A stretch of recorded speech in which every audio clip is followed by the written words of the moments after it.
Bienvenue sur ce nouvel épisode de podcast de Quasar. Aujourd'hui, on reçoit Orane Minjolet, avocate au barreau de Paris.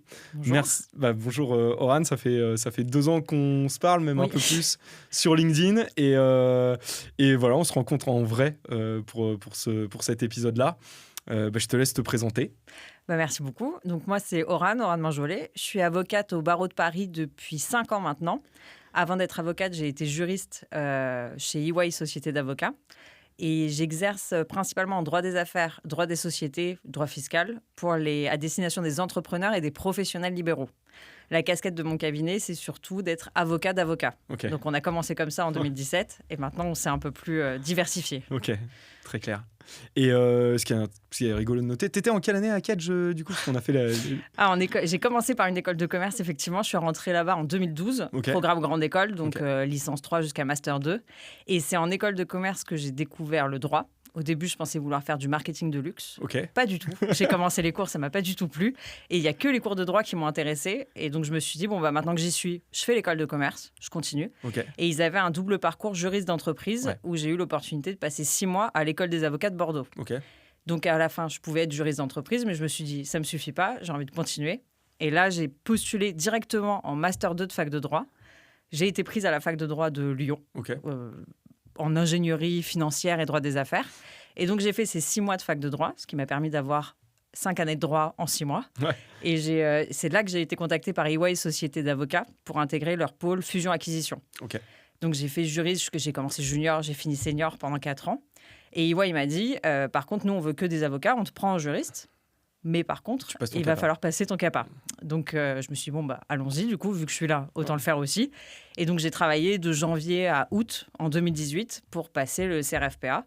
Je travaillais le soir et l'été, on m'a accordé 2 mois de congé sans solde pour passer l'été chez Prébarreau, bien sûr. C'était super. Merci, c'était trop bien. et donc, j'ai passé le CRFPA que j'ai eu. Et donc, après, j'ai fait toute mon école des avocats de Paris chez EY. Donc, stage final, PPI et... T'avais le droit de faire ton PPI dans la même boîte ? Oui, à l'époque, on avait le droit de faire dans la même boîte, ce qui était super, parce que du coup, j'ai fait le régime salarié, donc cours du soir pendant 6 mois, et ensuite 1 an chez EY, où j'ai continué en fait de suivre les dossiers que je suivais, et j'ai pu passer le barreau en 2021. Donc là, j'ai passé le barreau, et en fait, je me suis dit, ça fait 4 ans que je suis chez EY, c'était une super aventure, c'était vraiment hyper formateur, mais pour ceux qui connaissent ces grosses structures, c'est c'est tiré de l'audit, des pratiques de l'audit. Donc, entre toi, junior, et ton associé, il y a 12 personnes. C'est ça.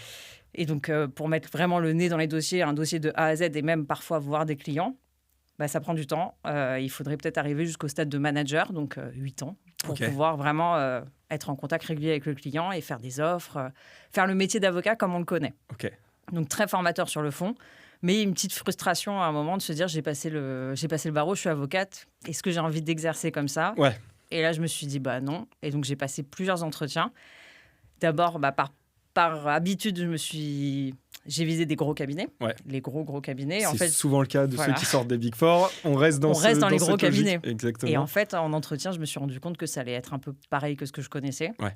Et là, par hasard, je suis tombée sur l'annonce de Librato Avocat, pour le coup, plus petite équipe, entre 15 et 20 personnes. Et l'entretien s'est hyper bien passé. Je me suis dit, c'est là que j'ai envie d'aller. Donc, j'ai accepté de baisser mon salaire et de changer totalement. C'est-à-dire que j'ai quitté le salariat. Petite prise de risque à l'époque. Et j'ai intégré Librato Avocat en 2021, septembre 2021. Ça me permet de faire le pont. Je n'ai pas présenté en début d'épisode. C'est vrai. Mais du coup, l'idée de ce podcast-là et de cet épisode en particulier, c'est l'avocat entrepreneur au final, parce que tu as fait une école de commerce, tu es passé par EY, donc tu as vu plusieurs types de structures. Et surtout, aujourd'hui, tu es dans l'actualité. On l'a vu sur LinkedIn rapidement, et félicitations pour ça. C'est que tu es passé de collaboratrice du cabinet Librato à l'association. Et ce que j'avais envie aujourd'hui de discuter dans le podcast, c'était justement c'est comment on commence Collab. Mais peut-être on va revenir même avant, tu vois, sur le parcours et la structuration des études des futurs avocats. Je trouve ça assez intéressant ce que tu dis d'avoir fait une école de commerce et ensuite d'être passé par le droit, parce qu'on voit que c'est un peu bankable, entre guillemets, tu rentres chez EY directement. C'est vrai, ça a ses avantages. Voilà, c'est ça. Donc, est-ce que Toi, le droit, est-ce que c'était une vocation ou pas trop, du coup, à l'origine ? Pas du tout. Pas J'y trop. avais même pas pensé. Ouais. Quand j'étais au lycée, la plupart de mes amis allaient soit en fac de droit, soit en fac d'éco, soit en école de commerce. Ouais. Et moi, je savais pas ce que je voulais faire. Et mes parents m'ont dit, l'école de commerce, ça mène à tout. Donc, j'ai dit, allons-y. Ouais. Pourquoi pas ? Et en fait... c'est vraiment en école de commerce où tu as plein de cours différents. Et c'est là que je me suis dit, en fait, c'est le droit qui me plaît. Okay. Sauf que quand tu es étudiant et que tu t'es endetté toi-même pour payer tes études... Ouais, c'est 28 000 € Kedge. Pour... Voilà. Alors, ça l'était pas à l'époque. C'était 10 000 € l'année. Oui, mais du coup, si t'en fais 2... Ah, j'en ai fait 3. Ah, t'en as fait 3, donc 30 000. C'était à peu près ça. Ouais. Je croyais que tu parlais de la première année parce non, que non, ça existe. C'était ton diplôme. Mon diplôme. Voilà. Et en fait, quand tu t'es déjà endetté, t'as ton prêt à la banque, tu te dis, je vais pas arrêter maintenant. Ouais. On va pas me rendre l'argent. Autant avoir ça sur mon CV. Et puis, l'école de commerce, ça m'a apporté plein de choses. Enfin, tu le sais, on a fait la même. J'étais au bureau des sports. J'étais secrétaire du bureau des sports. J'étais coach de sport. Est-ce que ça t'a apporté une cirrhose, du coup ? C'est ce que tu voulais dire ? Non, pardon. J'ai évité la cirrhose. J'étais très raisonnable de temps en temps, un soir sur deux. Bien sûr. Non, mais en étant coach sportif, j'ai pu être coach sportif. J'ai organisé le Challenge Écricom. C'est l'événement sportif qui regroupe 400 étudiants. Ouais. Et en fait, l'école te laisse faire ce que tu veux. Ouais. Les assos, c'est les étudiants qui gèrent. Et ça... Je ne sais pas si j'aurais trouvé pareil en fac de droit. Je ne sais pas, je ne l'ai pas faite. Mais... Pour avoir fait fac de droit, mais m'être arrêté assez tôt, parce que peut-être je faisais trop la fête, moi, c'était ça. Non, l'école de commerce apporte un truc qui est beaucoup plus large et un réseau qui est beaucoup plus large que la fac de droit. Et pour la construction de ton parcours pro et même tes premiers emplois, etc., c'est quand même un sacré vecteur. C'est cool. Et c'est hyper bénéfique. Tu as déjà des cours de management, tu as des cours de gestion, tu as des cours de compta, de finance. Ouais. Je me souviens que j'avais fait un projet marketing qui a dû être présenté devant 400 personnes. C'est-à-dire que tu as l'habitude de faire ça déjà. Tu sais parler devant des gens et tu sais gérer un projet. Gérer un événement de 400 personnes, que tu gères ça sur l'année avec 20 autres étudiants. C'est énorme quand même. C'est un gros truc. C'est clair. Mais donc je me suis dit, j'y reste. J'étais bien. Ça m'a permis d'aller vivre 6 mois en Chine. Ça m'a permis de faire des stages hyper intéressants, en juridique toujours. Ouais. Mais voilà, j'avais les deux. Et ça, c'était très cool. C'est pour ça que j'ai commencé... c'est pour ça que j'ai décidé de ne pas quitter l'école de commerce. Et tu penses que c'est l'école de commerce qui a influencé ta pratique du droit aujourd'hui ? C'est-à-dire, est-ce que tu aurais été pénaliste sans être passé par l'école de commerce ? Ou est-ce que c'est plutôt le domaine des affaires qui, de toute façon, était très présent et tu t'es dit, c'est plus logique que je fasse du droit des affaires ou de la structuration d'entreprise ou de cabinet plutôt que l'inverse. Oui, c'était plutôt ça. Okay. Vu que j'étais en école de commerce, à l'école de commerce, on n'apprenait pas le droit pénal. Ouais. On a appris droit des contrats, droit des obliques, droit des sociétés. Et je me suis dit, en fait, je connaissais ça et ça me plaisait déjà beaucoup. Okay. Et j'ai fait 3 stages en direction juridique, en droit des sociétés, droit des affaires. Et je me suis dit, OK, ça me plaît. Et je sais que quand tu commences dans une matière avocat, c'est difficile de bifurquer, mais c'est pas impossible non plus. Ouais. Pour peu que tu intègres un cabinet pluridisciplinaire, c'est possible. Il y a beaucoup de stagiaires qui arrivent dans notre cabinet et qui se posent plein de questions sur leur futur en mode mais là je fais du droit des affaires, est-ce qu'un jour je pourrais faire autre chose ? Bien sûr, notre carrière elle a vocation à durer 30 ans, 30-35 ans. Donc, je pense on parle pas de la retraite, mais... Non, on va même pas en parler. Mais je pense que tu peux te reconvertir si tu as envie. Moi, j'aurais pu aller en droit pénal des affaires, par exemple, si j'ai envie. Ouais. Je pourrais très bien aller en droit fiscal. Alors peut-être que droit de la famille, je serais un peu à la... Va falloir me former au début, mais si je voulais vraiment le faire, ce serait possible. Tout est possible pour moi. T'as le capat, ça veut dire que tu es capable d'exercer en droit et que... Tu comprends le droit, tu sais lire un code, tu sais lire des jurisprudences, de la doctrine, donc tu sais raisonner. Donc à partir de là, selon moi, tu peux presque tout faire. Ok, très clair, très clair. On va enchaîner tout de suite. T'es rentré quand chez Librato ? En 2021. 2021. Donc après, je venais de prêter serment. Je travaillais depuis 4 ans. Ok. Et chez EY, on ne fait pas de distinction entre les juristes et les avocats. Donc... j'ai exercé pendant 4 ans avant, mais j'ai vraiment prêté serment en 2021. Donc, ça fait 4 ans que j'ai le barreau. Ok, 4 ans. Et en 4 ans, tu es passé associé. Oui. Il faut que tu nous racontes. Alors, je pense que Librato t'a offert un cadre assez intéressant pour développer ta clientèle, qui est peut-être pas le cadre de tous les cabinets. Mais voilà, on va revenir là-dessus, parce que c'est un gros sujet. J'ai encore vu un post il n'y a pas longtemps où vraiment ça se bataillait dans les commentaires. C'est faux. Quand on est collaborateur, on ne peut pas développer sa clientèle. Alors, oui, je l'ai vu, ma femme a été collab. En effet, il y a des collabs qui sont vraiment étriés, qui sont qui n'ont pas le temps. Ouais. Si on regarde le RIN et la déontologie, ils sont censés avoir du temps pour développer leur clientèle, mais dans les faits, c'est pas vrai. Donc vas-y, raconte-nous, dis-nous en plus sur comment ça se passe et ce qui était bien, ce qui était moins bien aussi. Chez Librato, effectivement, c'est une vraie collaboration libérale. Okay. C'est-à-dire qu'on te laisse le temps de développer. Alors, il faut traiter les dossiers du cabinet, c'est normal, mais tu t'organises comme tu veux. Si tu as envie d'arriver à 7h le matin pour travailler, tu as le droit. Si tu as envie de partir à 17h parce qu'il faut partir à 17h, tu peux. Jamais on m'a embêté pour aller à une audience, pour traiter un dossier perso, pour prendre la salle de réunion parce que j'avais besoin de recevoir mes clients. Et ça va même plus loin, les collabs s'entraident entre eux et les associés peuvent aussi t'aider sur les dossiers perso. Okay. C'est-à-dire, ça m'est déjà arrivé d'arriver dans le bureau de mon associé pour un dossier perso parce que j'étais coincée à un moment. Et il m'a aidé. Donc déjà, on est mis dans l'idée qu'il faut développer sa clientèle personnelle. Le but, c'est pas d'avoir des collaborateurs qui traitent que les dossiers du cabinet et qui savent faire que ça. Ouais. C'est aussi un collaborateur qui sait gérer un dossier, qui sait facturer, qui sait faire tout l'administratif qu'un associé est censé faire et qu'un avocat indépendant est censé faire. Okay. Et donc, à partir de là, comme on te pousse à le faire et que tu vois les autres collaborateurs le faire, tu dis, moi aussi, il faut que je le fasse. Je suis avocate, je vais le faire. Et comme mon cabinet, on reçoit énormément d'avocats pour les restructurations, pour les structurer, pour créer des cabinets toute la journée. Tu vois des gens de ton âge, ou peut-être un tout petit peu plus vieux, créer des cabinets. Et tu te dis, si eux le font, pourquoi moi, je ne pourrais pas le faire ? Et ils étaient collabs comme moi quand je les recevais au cabinet. Donc, à partir de là, tu te dis, j'essaye. Et la première année, donc 2022, septembre, décembre 2021, je voulais m'intégrer, je n'ai pas commencé. 2022, j'ai commencé, j'ai regardé avant de venir te voir. Ouais. J'avais 4 dossiers, j'ai fait 6 000 euros de chiffre d'affaires perso. Okay. Pas énorme. Ouais. Pas énorme, mais c'est normal. Les débuts. C'est les tout débuts. Et puis, c'était des dossiers de potes. Vraiment, bon. La deuxième année, pour le coup, je suis passée à 11 dossiers. Okay. Et j'ai fait 35 000 euros de chiffre d'affaires. Okay. Et l'année dernière, 2024, là, pour le coup, ça a vraiment décollé le chiffre d'affaires perso. Je pense que c'est le bouche à oreille qui a commencé à fonctionner.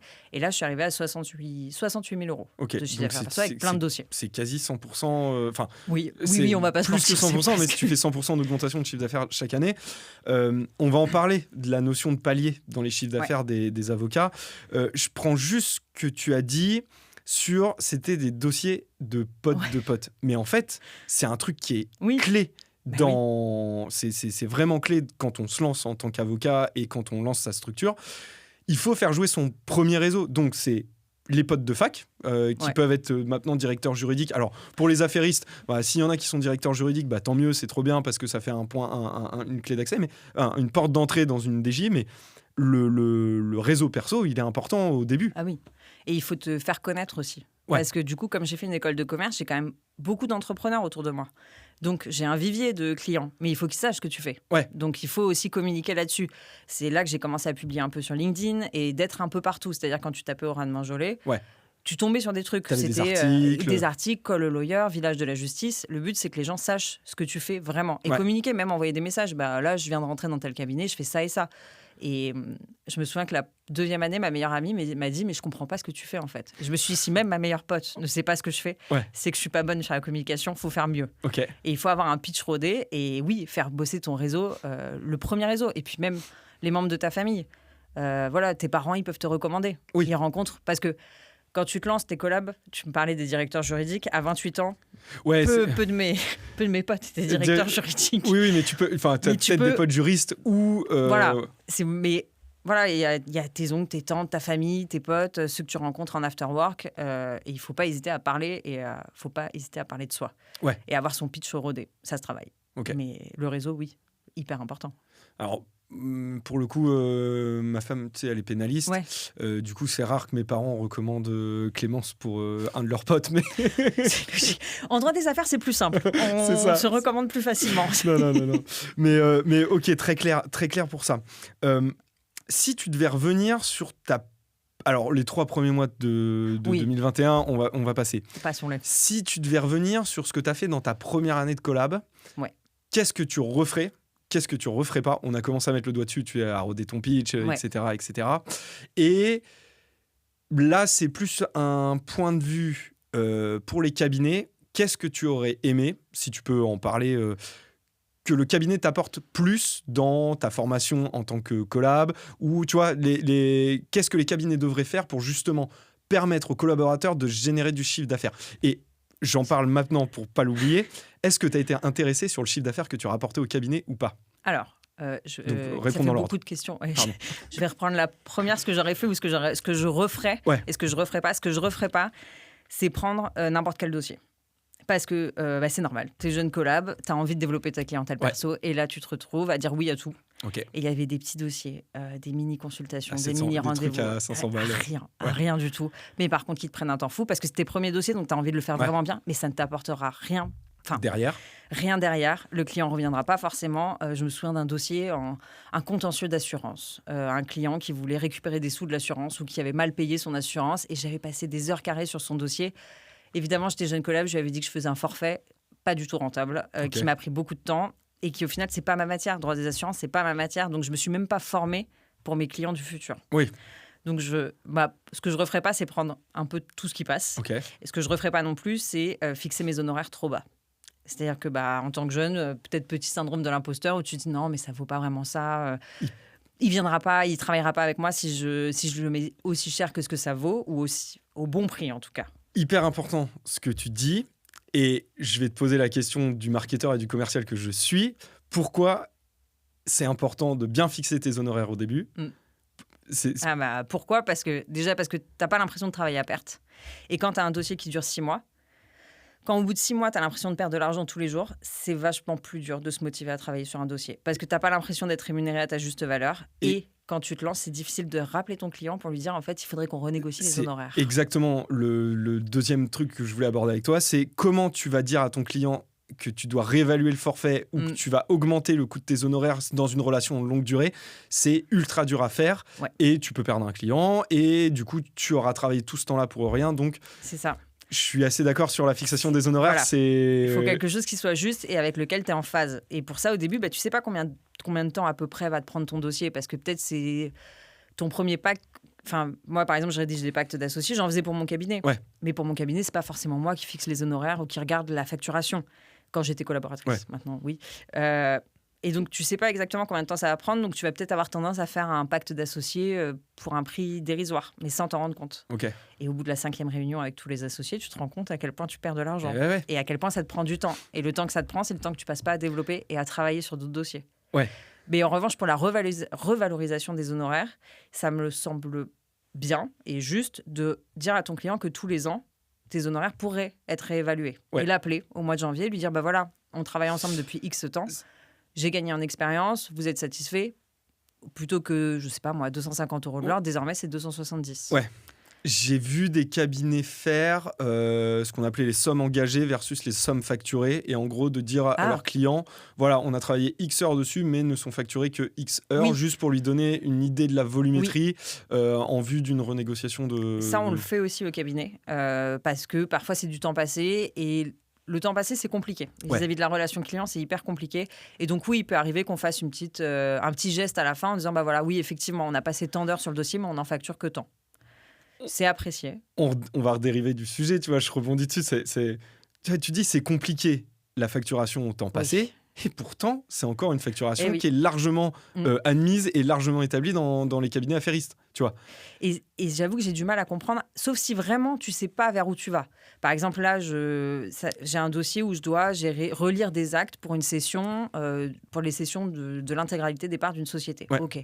Sauf que c'est une relecture. C'est un autre cabinet qui va rédiger. Je ne sais pas quelle va être. Je sais pas combien de documents je vais recevoir. Je sais pas combien de pages ça va faire. Je sais pas combien de temps ça va me prendre. Et je sais pas combien de temps les négociations vont durer. Donc là, le client peut comprendre que tu fasses au temps passé. Mais même quand je suis au temps passé, c'est une pratique personnelle, je fais des forfaits de 5 heures. C'est 5 heures, c'est X euros. Et je vous préviens à la fin des 5 heures et on réengage un forfait de 5 heures. Mais le client est toujours au courant. C'est-à-dire que je ne fais pas un temps passé où le client reçoit la facture 6 mois après. 50 heures. Avec 50 heures, fois mon taux horaire. Et là, en fait, c'est hyper compliqué ensuite de se faire payer. Et même le client, il ne comprend pas. Et je comprends. Moi-même, si je recevais une facture de 50 000 € tous les ans, beaucoup plus difficile à payer que si on fait des petits forfaits de 5 heures ou des petits forfaits de 10 heures. Exactement. Mais du coup, vient la question de l'éducation et la culturation. Tu vois, je vais réussir à retrouver les deux questions. Est-ce que c'est Librato, enfin, je parle du Librato, les associés de Librato qui t'ont inculqué cette façon de faire, ou est-ce que tu aurais aimé être un peu plus épaulé quand tu as commencé à faire tes premières facturations pour mieux facturer et mieux comprendre ce système-là? Chez Librato, pour le coup, les collaborateurs, à partir d'un certain nombre d'années, en tout cas, rédige la convention d'honoraires, estime les temps, estime les honoraires, et ton associé te dit si ça va ou si ça va pas. Donc là-dessus, on a été formés. En revanche, c'est vrai que la facturation, selon moi, c'est pas un sujet qui concerne les collaborateurs. Un collaborateur, il peut avoir des informations sur la facturation, te dire quand est-ce qu'il faut facturer en fonction de son dossier, mais c'est pas à lui forcément de facturer au bon moment et c'est-à-dire de savoir où en est le recouvrement du cabinet. C'est un rôle d'associé, c'est le rôle d'un directeur de cabinet. Et donc peut-être que j'aurais aimé être informée sur combien de temps ça prend en fait d'être payé sur un dossier finalement. Ouais. Parce que quand tu te lances, alors je pense aux gens qui se lancent tout seuls, là je le vois en étant associé, j'ai ouvert mes premiers dossiers au cabinet à partir du 1er janvier.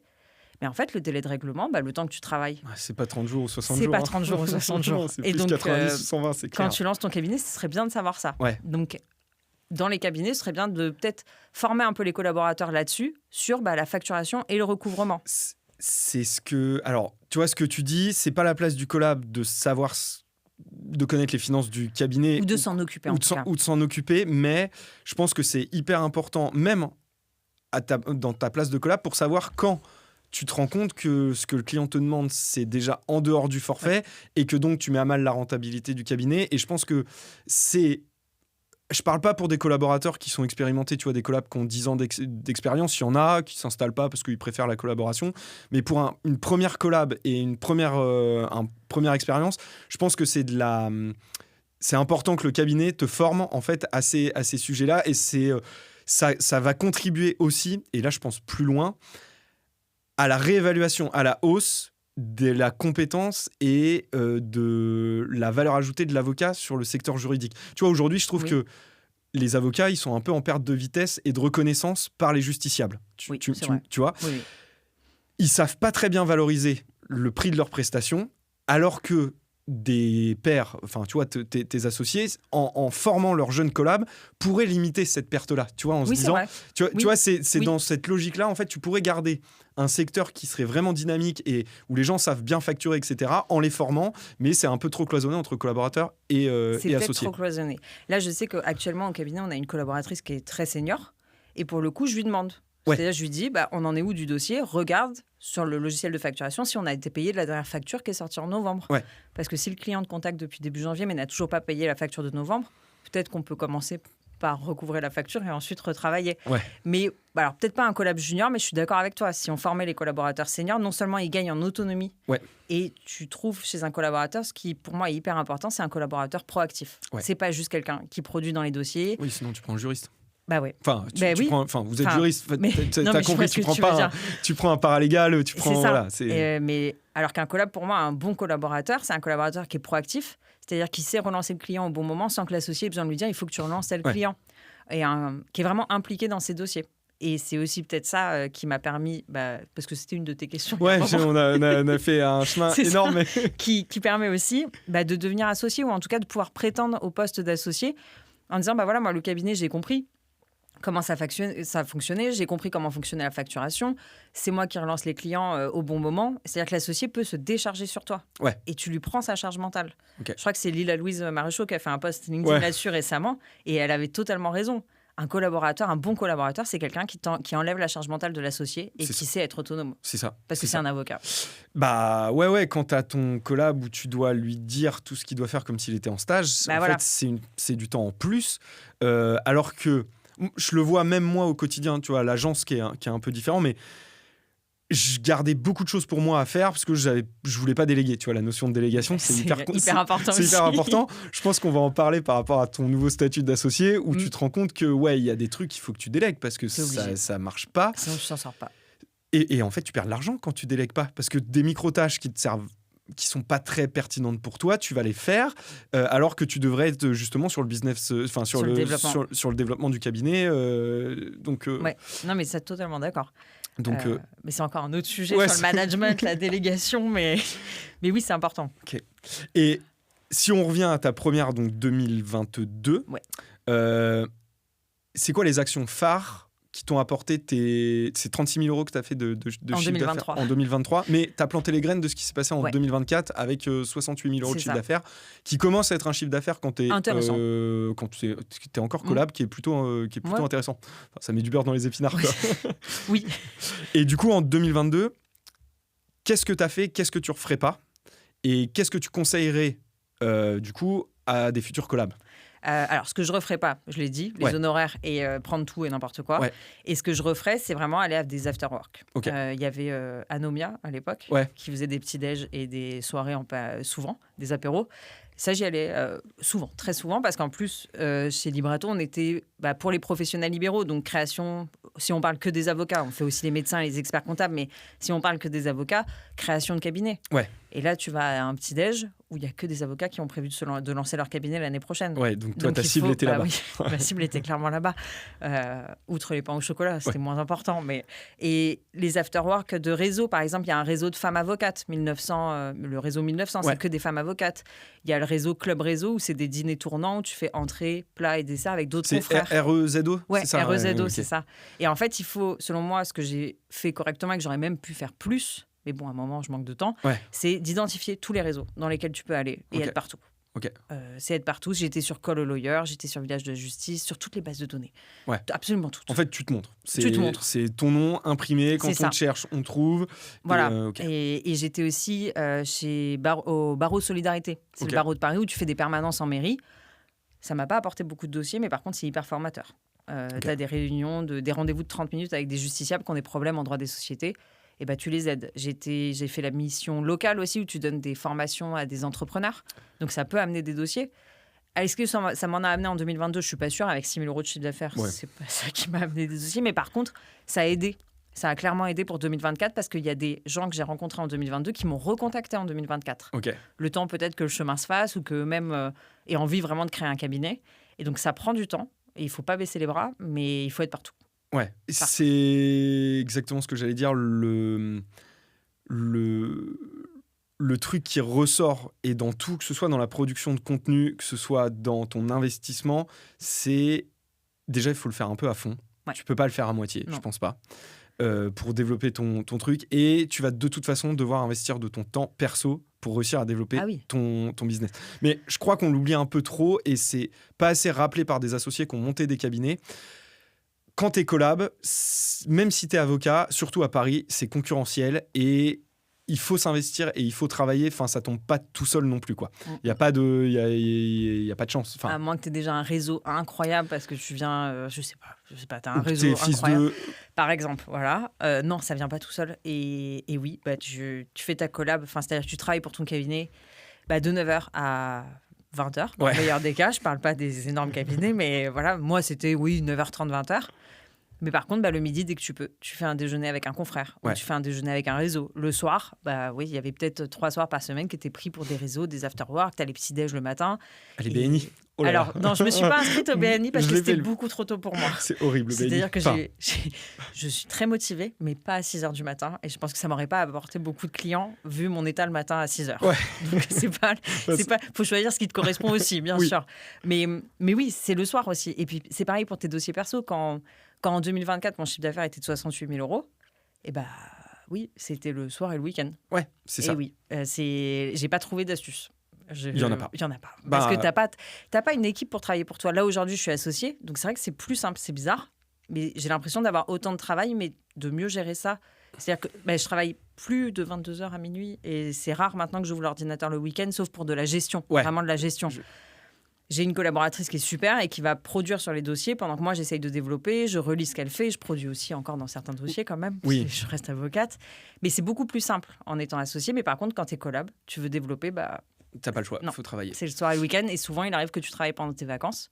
Oui. Parce que, pareil, personne ne gère tes dossiers à toi. Tes dossiers perso, personne ne les gère. Et puis, si tu prends un postulant, c'est ta marge qui est directement impactée sur ton dossier. Tu peux, voilà. En plus, je te parle même pas de postulation, mais moi, je fais peu de contentieux. Je fais peu de contentieux, mais tu rédiges un pacte d'associés, ils ont des questions, tu es en vacances, faut répondre. Faut répondre, ou alors tu arrives à temporiser, mais c'est pas souvent. C'est clair, c'est clair.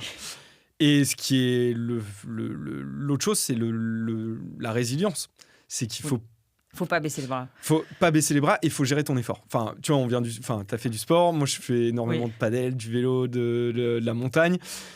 C'est un truc qui est commun, c'est que si tu pars trop vite, de toute façon, t'exploses en vol. Et la résilience dans l'entrepreneuriat, globalement, il faut l'avoir. C'est-à-dire que certains font des bons coups très rapidement et il y a une part de chance, on le sait. Mais globalement, c'est à celui qui fera durer le plus longtemps son effort. Totalement. Parce que les efforts que tu fais, et tu as raison de ne pas partir à fond non plus. Tu vas pas te mettre à faire 5 soirs sur 5, tous les after-work de tout le réseau du barreau parisien. Enfin, je veux dire, tu n'as plus de vie et puis il faut traiter tes dossiers aussi à un moment, en fait. Donc, il faut avoir un juste milieu, un bon juste milieu, réussir à prendre quand même des pauses de temps en temps. Ouais. Mais oui, être résilient. Parce qu'en 2022, j'ai fait vraiment beaucoup, beaucoup d'efforts. Et quand à la fin de l'année, tu vois que j'ai fait 6 000 € de chiffre d'affaires, tu te dis, ça sert à quoi en fait? Autant que je travaille pour mon cabinet, je reçois ma rétrocession et je suis contente. Ça s'arrête là, j'ai pas besoin de plus. Et en fait, après, tu vois que ça augmente et tu dis, OK, bon, c'était peut-être pas pour rien, mais moi, vraiment, je pense que c'est à partir fin 2023 que ça a commencé à vraiment décoller. Donc, ça a pris 2 ans. Ouais. Et ça prend du temps. Ouais. Et je pense que tu t'y es confronté ou tu l'as vu, mais tu as des notions de palier de chiffre d'affaires dans les avocats quand tu t'installes. J'ai eu l'impression. Tu vois, il y a les premiers 100 000 €. On dit, c'est simple de faire... sur LinkedIn, tu lis tous les mecs qui te disent c'est simple de faire 10 000 € par mois, mais c'est faux. Non, c'est faux, c'est l'inverse. Faire 10 000 € par mois, c'est les 10 premiers 1 000 € que tu fais par mois qui sont les plus durs à faire. C'est les plus durs à faire. Et c'est après les premiers 100 000 €, là, je sais pas pourquoi, mais c'est vrai que c'est plus simple de générer. Parce que je pense que tu as identifié là où tu es rentable et tu te concentres sur les dossiers où tu gagnes un peu plus d'argent. Enfin, tu vois, tu as la notion d'expérience qui rentre en ligne de compte. Mais voilà, ceux qui nous écoutent aujourd'hui, 100 000 €, déjà, quand vous atteignez 100 000 € en tant que collab, c'est déjà c'est un super step à faire. Et derrière, 150 000, 200 000, 250 000, c'est plus simple à atteindre que de faire ces premiers 100 000 là. Donc et c'est pour ça qu'on parle de résilience, mais... Voilà, c'est de s'accrocher et de se dire que déjà faire 4 500 de facturation par mois en tant que collab... en tant que collab, c'est déjà super. Hein. C'est déjà un truc très bien. Surtout en fonction de la structuration du cabinet dans lequel vous êtes collab. Si vous êtes un collab qui travaillait, ça arrive dans certains cabinets, de 9h à 22h, si vous arrivez déjà à facturer 4 500 € par mois, mais moi je trouve ça vraiment génial. Ouais. C'est un très très bon chiffre d'affaires personnel. Après, si Lila nous écoute, les cabinets de 9h à 22h, c'est rude quand même. Hein. Oui, je ne le souhaite à personne, mais ce sont d'autres carrières. C'est d'autres carrières en fait. Ouais, et dans ces cabinets-là, on peut aussi être associé. En revanche, c'est vrai que dans ces cabinets-là, souvent, il faut un chiffre d'affaires personnel assez important pour être associé. Ouais. Ce qu'on ne m'a pas demandé, moi, pour être associé. On m'a demandé mon chiffre d'affaires, bien sûr. Mais c'était pas... Enfin, je veux dire... Chez Librato Avocat, ils n'ont pas pour idée, nous maintenant associés, on n'a pas pour idée d'associer des gens qui font 200 000 € de chiffre d'affaires. Le but, c'est des gens qui au moins savent faire du chiffre d'affaires, savent gérer un dossier et sont autonomes. C'est ce que j'allais te dire. Quand tu es rentré collab chez Librato, est-ce que tu avais déjà la perspective de devenir associé ? Non. Pas du tout. Non, vraiment, moi, j'avais ni la vocation à la base d'être avocat et je n'avais pas pensé à être associé. Juste quitter EY et je voulais une nouvelle collaboration, quelque chose... en étant un avocat qui traitait vraiment les dossiers de A à Z. Okay. Et après, petit à petit, je me suis dit, j'arrive à développer. Est-ce que je ne créerais pas mon propre cabinet ? Okay. Et en fait, c'est à peu près à ce moment-là, en 2024, avril-mai 2024, que mes associés m'ont demandé quelle était ma vision sur le plus long terme et si ça pourrait me tenter d'être associé avec eux. Okay. Et c'est là qu'on a commencé des discussions. Et je me suis dit, soit je crée mon cabinet maintenant, soit je m'associe avec eux. Ça se passe hyper bien, on s'entend bien, le secteur est porteur. Et il y a déjà une structure qui est prête. Ouais, tu pars... En fait, je pars pas de zéro. Ouais, j'aurais pu partir de zéro. Ouais. Mais là, je me dis, je pars pas de zéro. Et en fait, je peux capitaliser sur ce que j'ai aussi créé avec eux depuis 4 ans, avec des gens qui sont sympas et que j'apprécie. Essayons. Ouais, pour l'instant, ça marche très bien. Et... tu vois, je vois pas mal d'avocats qui s'associent. Première association, on va faire le pont sur comment tu structures et comment tu accompagnes, parce que la première association, elle est un peu fondatrice dans ta carrière. Tu vois, moi, je vois pas mal d'avocats qui s'associent et qui splitent au bout d'1 an, même au bout de 6 mois. Et parfois même, j'ai des avocats on a eu le cas, on a créé le site internet, on n'avait pas lancé le site internet, que ça avait déjà splitté. C'est à cause du site internet, ça. Non. On est en train de finir le nôtre, c'est une prise de tête quand même. Ouais. Quand il faut se mettre d'accord avec 5 personnes, là, on peut comprendre qu'il y a des tensions. Ouais, c'est compliqué, ça peut être compliqué. Mais du coup... toi, avec ton expérience aujourd'hui d'accompagnement dans la structuration des professions libérales, comment tu vois un peu cette première installation-là ? Parce que là, ce que tu dis, c'est très juste. C'est un grand saut dans l'inconnu que de se lancer tout seul et que tu ne puisses compter que sur toi. C'est ça. Tu vois, t'as pas de filet, en fait. T'as pas de filet de sécurité. T'as pas de chômage, déjà. Alors, j'y reviens même pas. Aucun avocat n'a le chômage, mais je veux dire... T'es tout seul. Alors, ça doit être hyper agréable aussi d'être tout seul, de pouvoir être totalement libre et de gérer tes clients comme tu veux, de faire la communication que tu veux, de pas avoir d'équipe à gérer au début, ça doit être hyper sympa. Mais par contre, quand tu pars en vacances, là, c'est tout le temps, en fait. C'est du H24. C'est-à-dire que tu es tout seul avec tes problèmes, ou tu as des confrères qui viennent t'aider, mais ils sont pas impliqués dans ton cabinet, donc c'est pas pareil. Et c'est, je pense, beaucoup de... Enfin, pour en rencontrer même des avocats qui ont créé leur cabinet tout seuls, c'est beaucoup de questions et beaucoup de doutes, de remise en question, et personne ne peut trop te rassurer sur l'activité même de ton cabinet. Donc je pense que tu dois te sentir seul aussi. Libre, mais seul. Ouais. Et puis, on en revient toujours à la liberté de l'entrepreneur. Est-ce que tu es vraiment libre quand tu dois tout faire tout seul, tout le temps, et que tu as une charge mentale de ouf, et que tu es en stress tous les soirs en te couchant, en te disant putain... Est-ce que je vais rentrer ce dossier ? Est-ce que je vais rentrer ce dossier ? Est-ce que je vais pouvoir payer mes charges ? Est-ce que je vais pouvoir payer mon câble ? Enfin, tu vois, le truc de l'association, c'est hyper courageux de se lancer tout seul. Ça, pour le coup, oui. Et surtout, je vois aussi des confrères, consoeurs qui se lancent seuls, sans clientèle perso. Moi, ils ont toute mon admiration. Je pense que je prends pas assez de risques. Je pense que j'aurais jamais été capable de faire ça.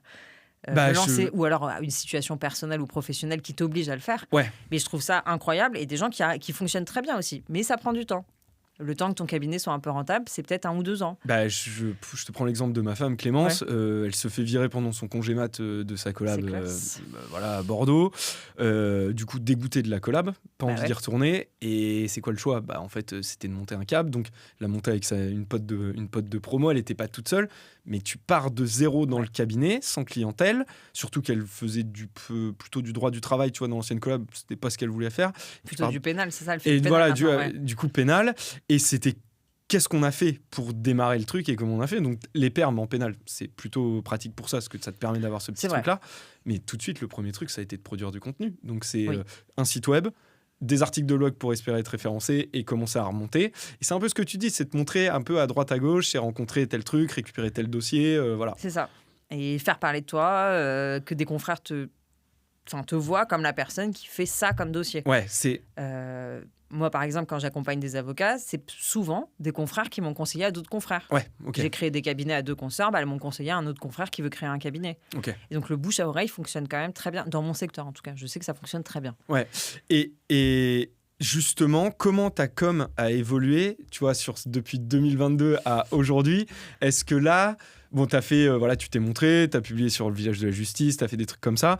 Là, aujourd'hui, tu publies un peu plus sur LinkedIn. Un petit peu plus. Un peu plus. C'est quoi pour toi ? Est-ce que tu te dis que c'est hyper important de produire du contenu pour montrer ton expertise et comment le faire ? Tu vois, tu commences à avoir un peu de retour là-dessus. Pour moi, c'est hyper important parce que si... Je parle contenu au sens très large. Ce serait même un site internet, en fait. Je crois que c'est un avocat sur 3 qui a un site internet. Tu dois savoir mieux que moi, c'est ça ? C'est ça, c'est ça. Alors que 80% des justiciables cherchent leur avocat sur internet. C'est ça. Donc, comment tu fais, en fait, si tu es visible nulle part ? Même si on m'a recommandé un dîner et qu'en fait, on tape mon nom, avocat, sur internet, on tombe sur rien. En fait, ça inspire pas confiance. Il faut de la réassurance, c'est le minimum. C'est ça. Et donc, ta réassurance, tu l'as alors soit avec un site internet qu'un collaborateur peut avoir. Tu peux très bien avoir une landing page, c'est-à-dire une page simple qui te présente, mais juste, elle existe, cette page. Tu l'as pas fait, toi ? Non, je l'ai pas fait. Je te déconseille, mais je l'ai pas fait. Ok, écoutez bien ce que... J'ai pas de landing page, mais j'avais une page LinkedIn. Pour le coup, je me suis servi de mon LinkedIn comme d'une page, comme une vraie présentation. C'est-à-dire que c'était un peu travaillé, quoi. C'était carré, tu savais exactement ce qu'on faisait. J'avais les recommandations de mes anciens clients, j'avais vraiment tout mon parcours et au-dessus, une vraie... Non, mais des clients, des clients des réseaux, quoi. Et un vrai descriptif de ce que je faisais et ce que je pouvais faire, en fait. Et ça, plus, dès que je faisais une formation, je le mettais sur LinkedIn, ou j'avais des articles Village de la Justice, Call a Lawyer, la base de données du CNB aussi. Oui, avocat. La base d'avocat. L'annuaire. C'est une bonne legal tech ce qu'ils ont fait. Mais c'est bien ce qu'ils ont fait. Et il y a des clients qui peuvent te contacter dessus et qui te payent en avance une première consultation.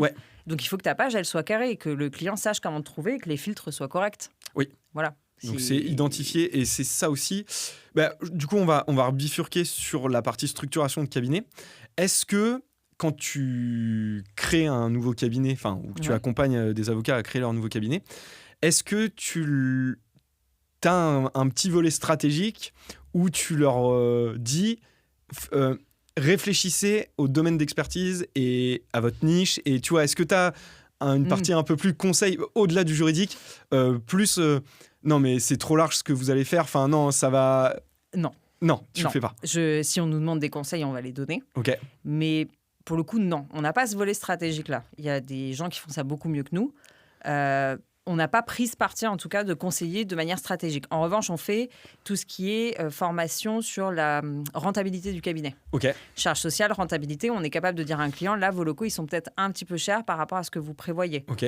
Et on dit toujours à chaque client, pour le coup, je leur dis, vous voulez créer, c'est super. Est-ce que vous avez un prévisionnel, un business plan? Bah ouais, Eh bah oui, mais non. Mais pas souvent. Mais l'avocat, pas souvent. On dit que l'avocat, c'est une profession entrepreneuriale, mais en fait, il y en a très peu qui sont de vrais entrepreneurs. Enfin, ils sont tous entrepreneurs parce que le fait de s'installer et d'exercer seul, c'est une entreprise. C'est une entreprise. Tu fais une entreprise. Mais dans la méthode d'exercice de l'entreprise, on est très loin de ce que moi je fais dans une agence ou en start-up où tu as des tableurs avec un PNL, enfin, tu vois, et où tu gères tes entrées, tes sorties, tu sais exactement combien tu as dehors. Tu sais où est ton poids mort, tu sais quand est-ce que tu peux recruter, quand est-ce que tu es rentable, quand est-ce qu'un collab est rentable. Exactement. Et ça, c'est vrai que beaucoup d'avocats que je reçois au cabinet ne savent pas. Et dire un prévisionnel, vraiment, mais c'est bon, c'est pas nécessaire.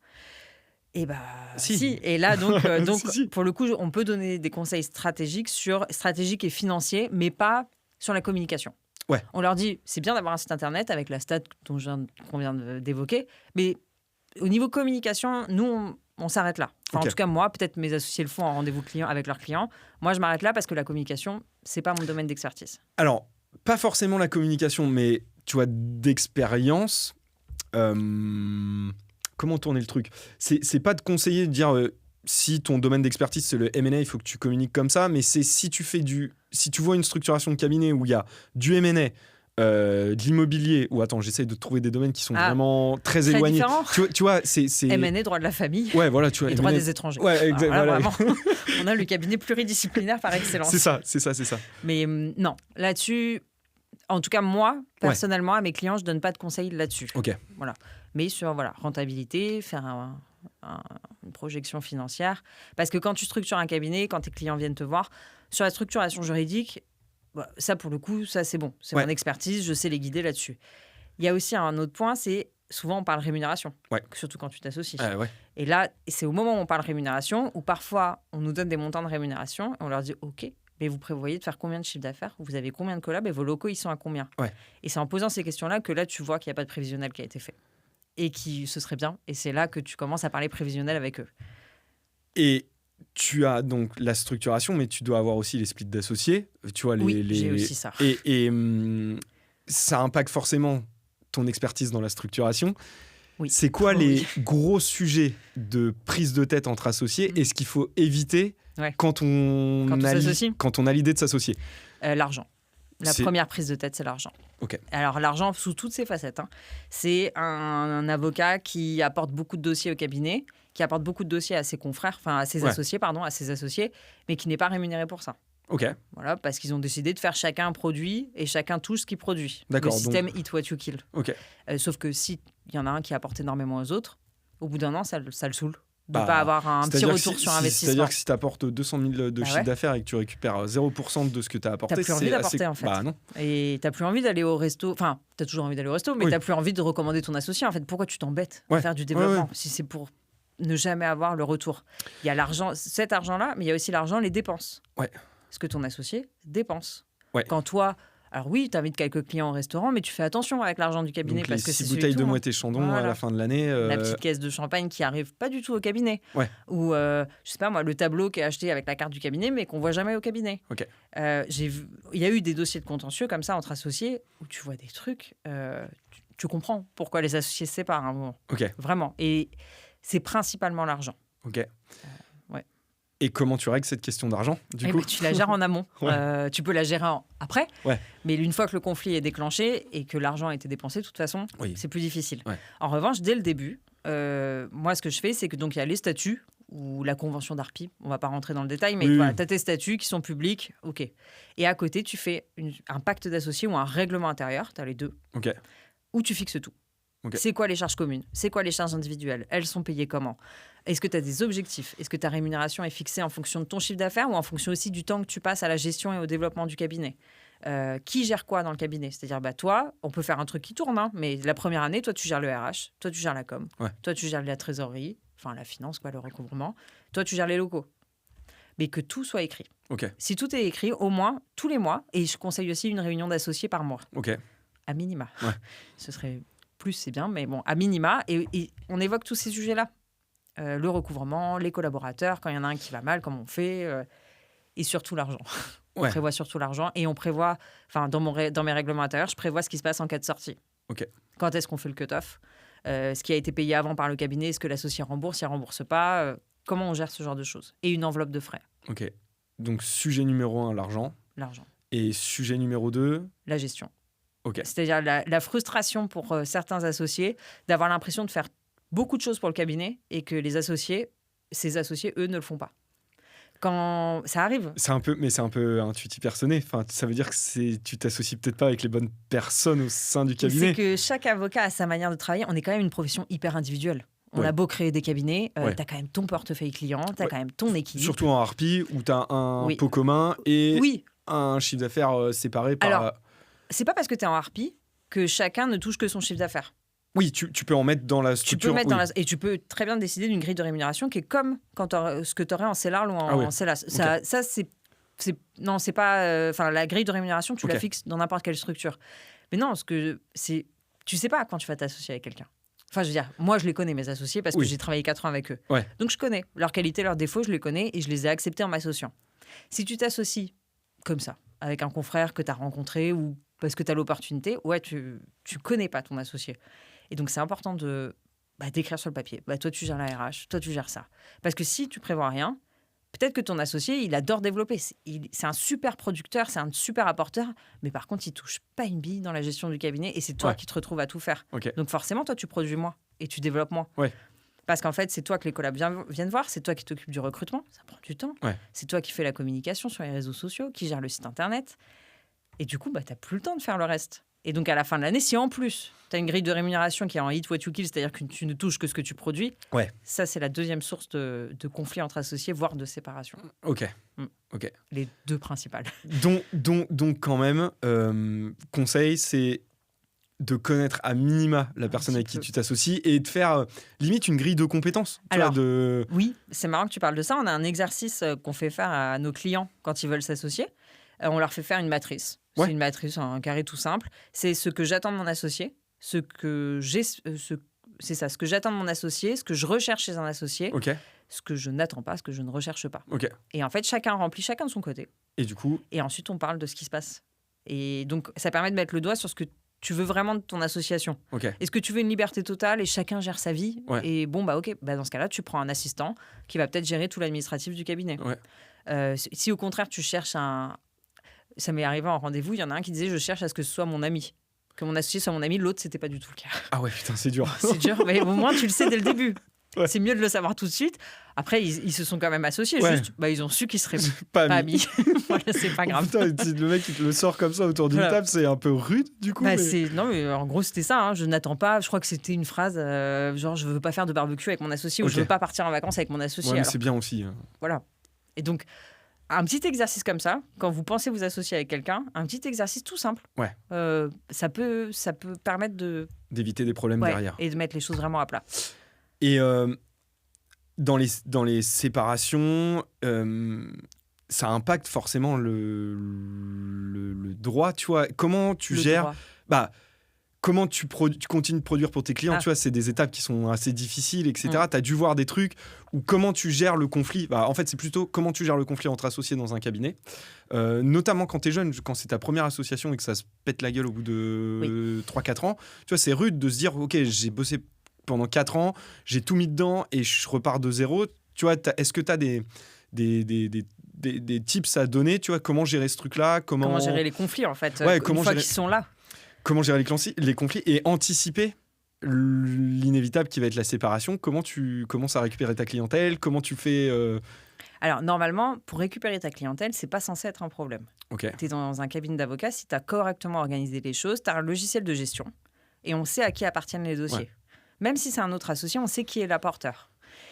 dans les pactes ou les statuts que je rédige, on a 6 mois de préavis. Ouais. C'est-à-dire qu'un associé veut sortir, ok, mais il y a 6 mois de préavis. Et pendant ces 6 mois, alors l'associé qui sort est censé facturer correctement, c'est-à-dire qu'il est censé être loyal. Et en plus, c'est à ce moment-là que tu vas commencer à contacter les clients. Il faut qu'on se mette tous d'accord sur la communication, quelle communication va être faite. Et c'est à ce moment-là que tu contactes les clients pour lui dire, voilà, dans 6 mois, je ne serai plus dans ce cabinet. Est-ce que vous souhaitez travailler avec le cabinet, dans mon cas, Librato Avocat, ou avec Oran Marjolais? Et là, le client te répond et tu as le droit de l'emporter ou pas. Okay.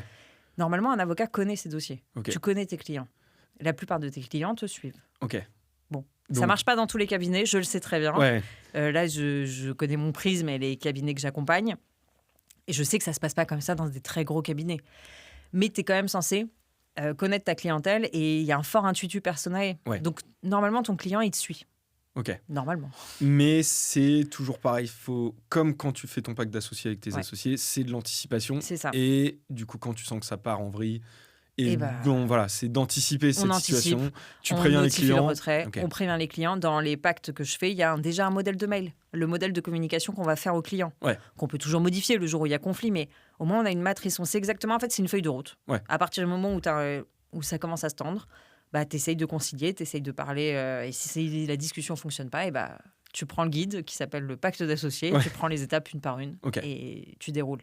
Et par rapport aux équipes, le seul conseil que je peux donner, c'est que des associés ne doivent pas se disputer devant les collaborateurs au maximum. Les collaborateurs ne sont pas censés connaître toutes ces tensions. Comme des parents avec leurs enfants. C'est ça, en fait. C'est comme on gère un divorce, c'est exactement la même chose, en fait. Mais bon, ne pas essayer de se battre pour les collaborateurs, genre c'est moi qui l'emporte, non, c'est moi qui l'emporte. Parce que déjà, tu dégrades un peu la condition du collaborateur qui est une espèce de petit pion qu'on va prendre. C'est ça, genre, va pas non, c'est moi qui le prends. Lui, il a peut-être pas du tout envie de partir. Il a peut-être pas envie de partir, il a peut-être pas le choix non plus, mais en fonction de comment est structuré le cabinet.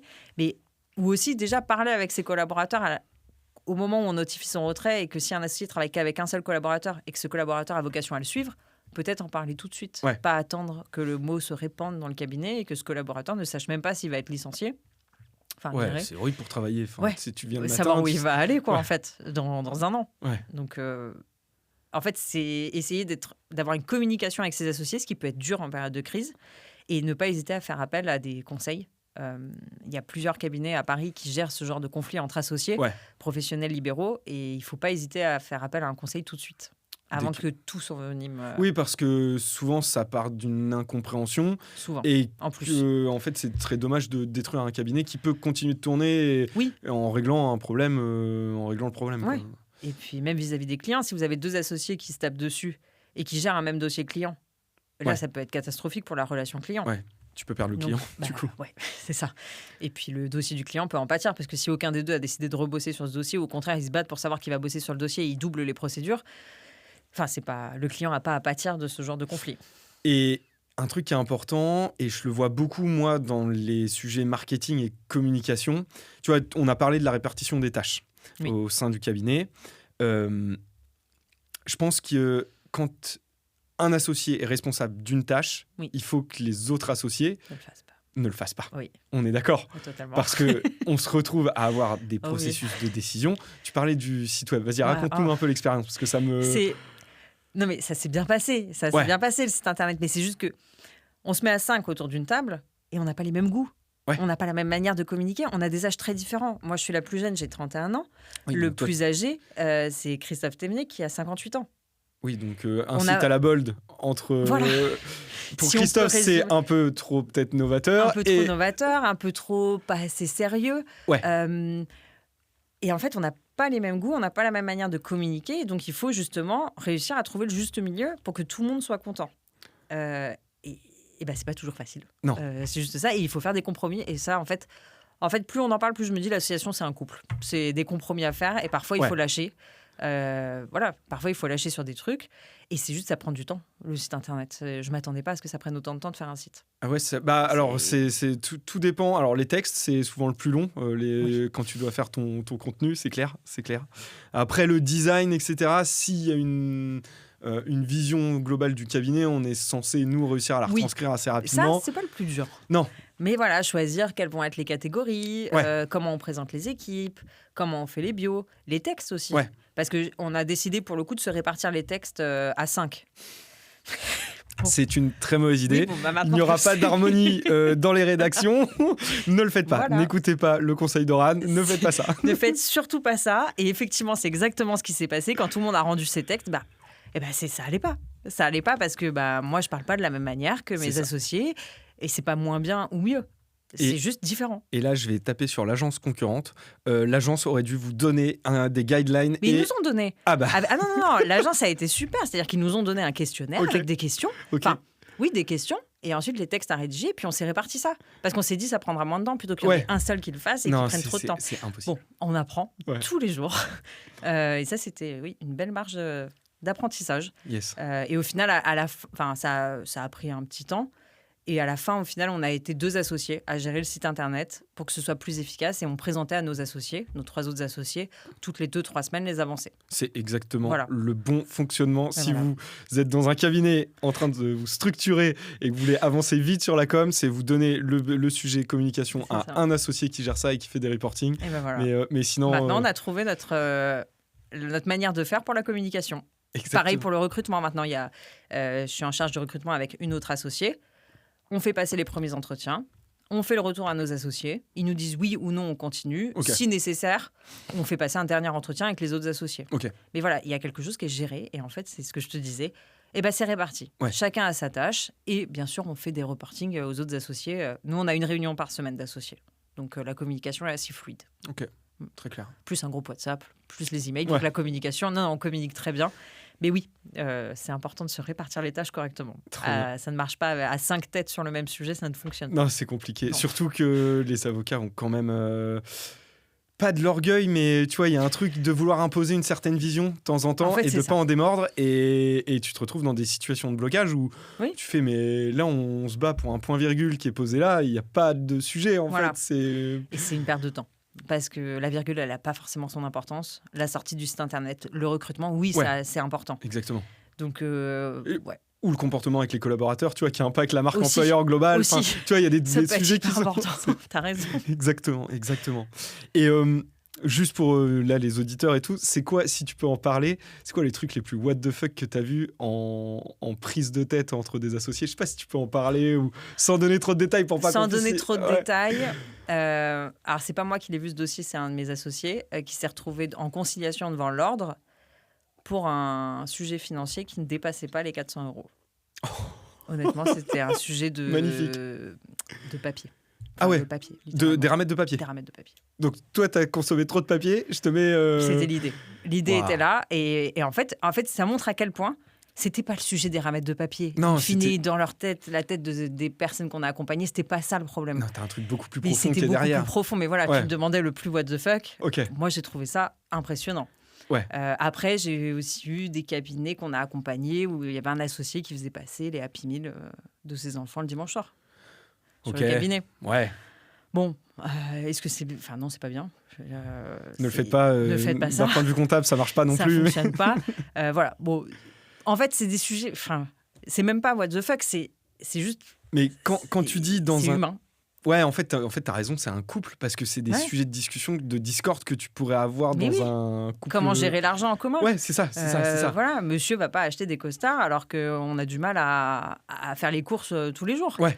C'est logique, en fait, mais s'il n'y a pas de communication, et si chacun a une carte bleue, ça peut se passer comme ça. Et si t'as pas une personne qui vérifie les dépenses de chacun et qui est autorisé à dire mais attends c'est lui qui doit porter ce sujet-là, donc c'est lui qui doit aller voir l'associé et dire mais arrête de faire ça, c'est pas cette dépense-là, non, pas ce mois-ci ou peut-être dans 3 mois on verra, mais pas maintenant. Enfin, je te parle pas des dépenses perso, je te parle des investissements.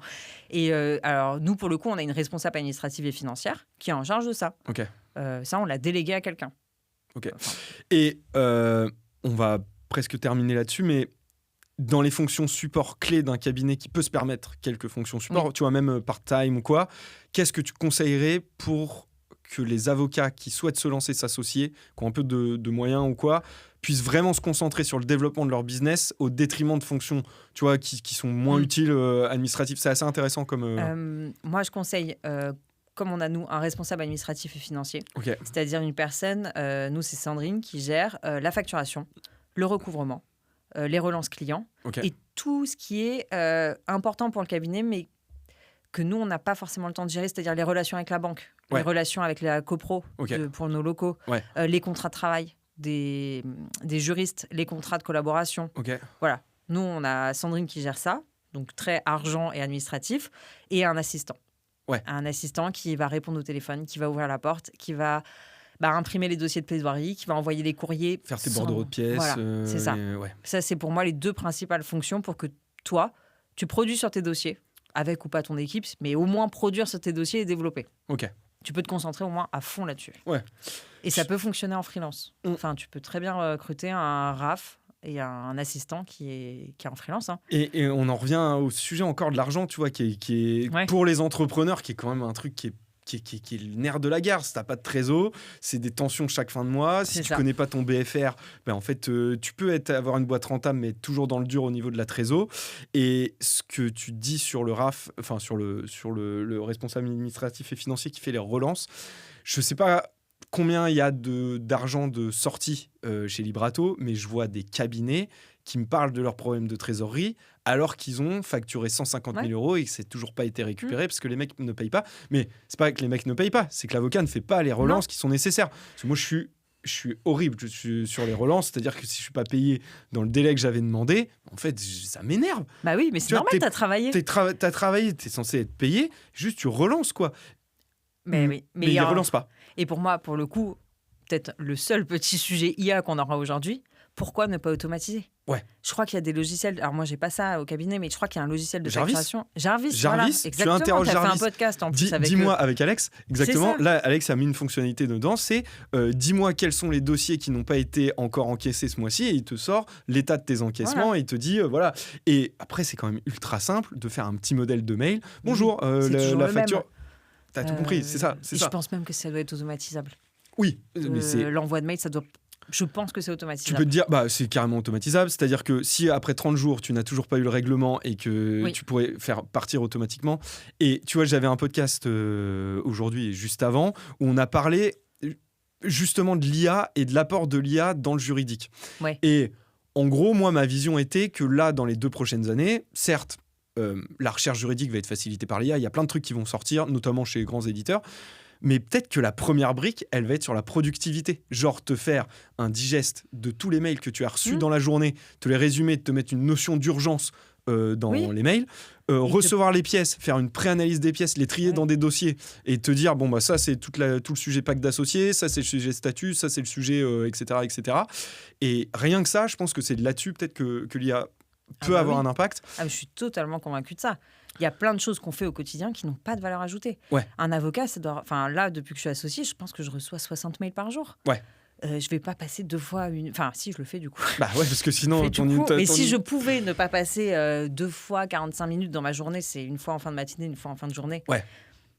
Pour ça, et que juste, il y a une IA qui m'est pré-mâché ça et me dit, voilà, ça, il faudrait que tu répondes aujourd'hui, ça, tu peux attendre demain. Voilà le projet de réponse pour celui-là.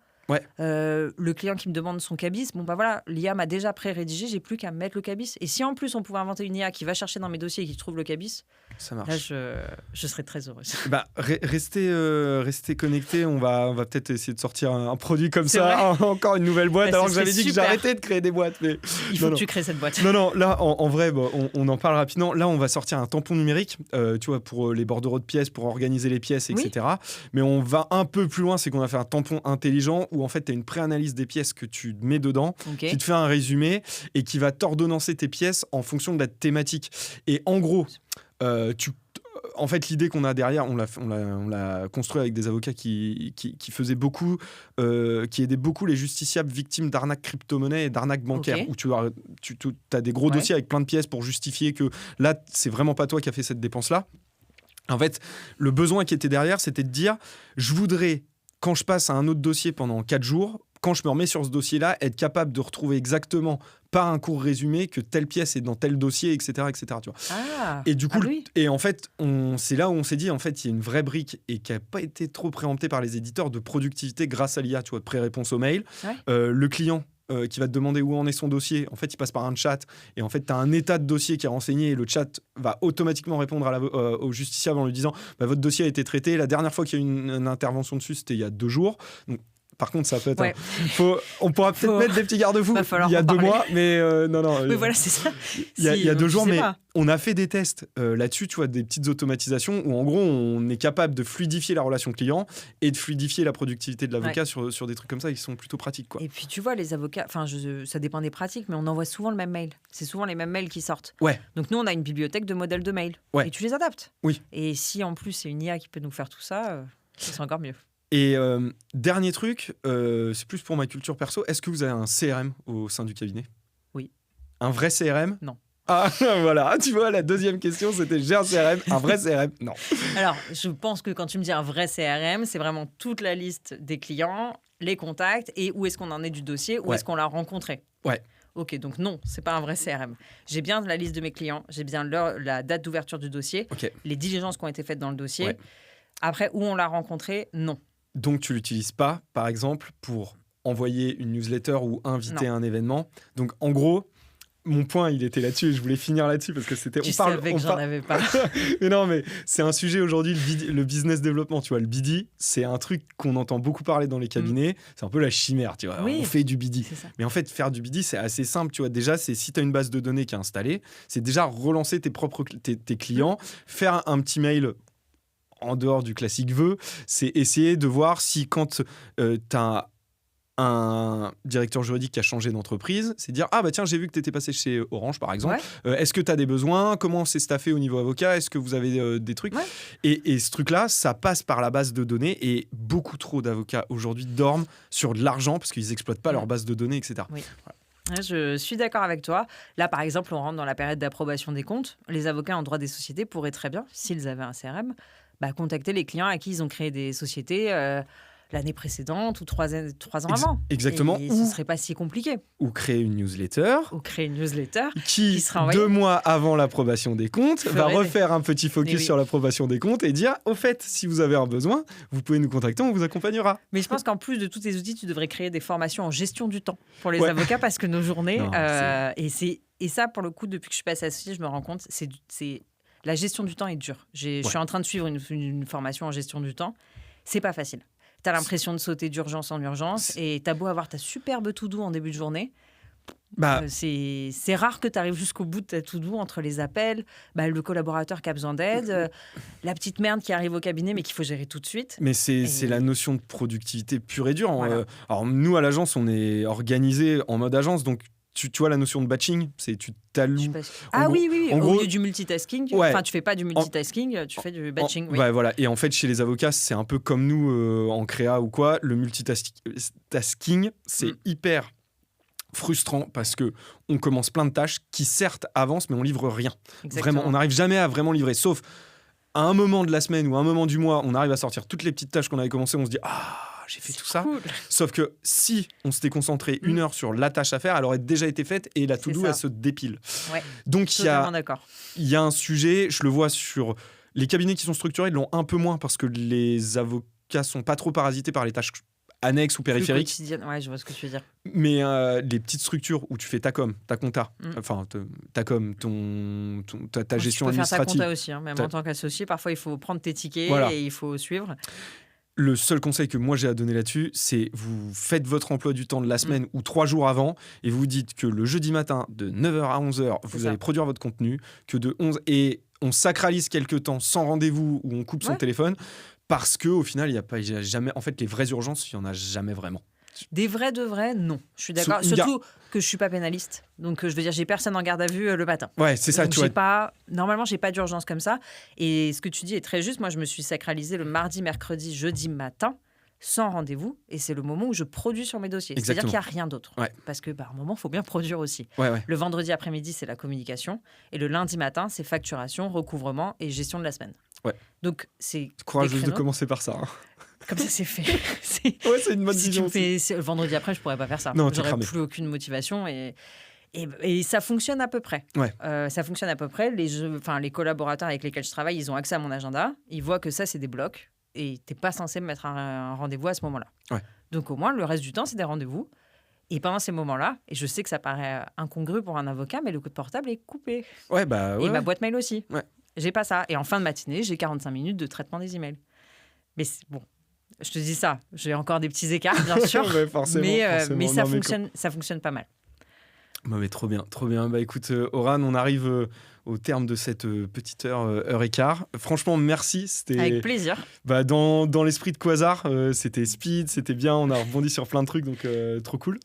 Et bah, peut-être à la prochaine pour un avec autre plaisir. épisode. N'hésite pas. Et bon courage pour la suite aussi des podcasts. Et ben merci beaucoup. Allez, à Salut. plus. Ciao. Merci à tous. Au revoir.